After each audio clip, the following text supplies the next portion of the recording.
Hello, YouTubers. This is Nick from Scam TV. And yes, this is my real voice.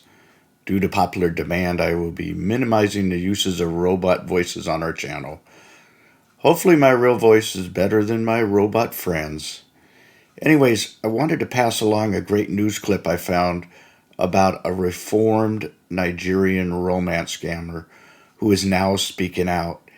He is showing himself and telling the world about the tricks of the romance scammer trade.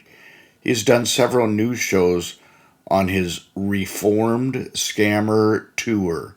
Anyways, this clip is from WRTV News out of Indianapolis.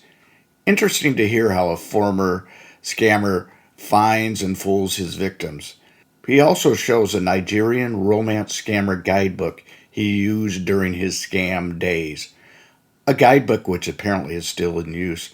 Anyways, let's take a look at this video. Tomorrow is Valentine's Day and love is in the air. But this is prime time for romance scams. Yeah, WRTV Investigates Kara Kenny spoke with a reformed con artist about how he scammed women. To make them fall in love with me is just kind of simple. Chris Maxwell is a former romance scammer who spoke with us from his home in Nigeria. Our connection was not the best, but we got some information you need to hear. First of all, how he met his victims. Facebook, Instagram, TikTok. All I need to do is just create a fake profile.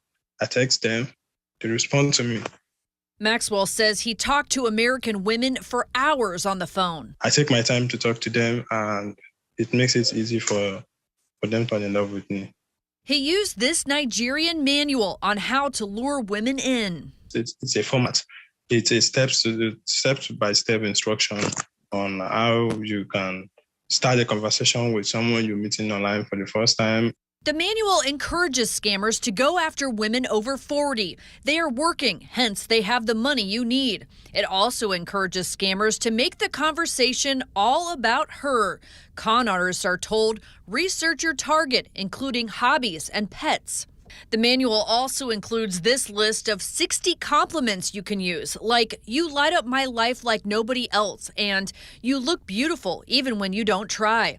And the guide says don't ask for money outright. Instead, it gives you examples of sob stories you can tell to get that cash. How much money did you make scamming people? About 30,000. I need to survive, I was fighting for my life. Did you ever feel bad? Yeah. Chris felt bad enough he quit scamming and now works for Social Catfish, a company dedicated to preventing online scams through reverse search technology. Our plan was to get married. Pat Brycruz of Westfield wasn't scammed by Chris Maxwell, but lost nearly $100,000 in a romance scam. We started talking as friends. How are you? What are you doing? What'd you do today? Just conversation, okay? And then it grew. He says, I really care about you. And then that grew into love.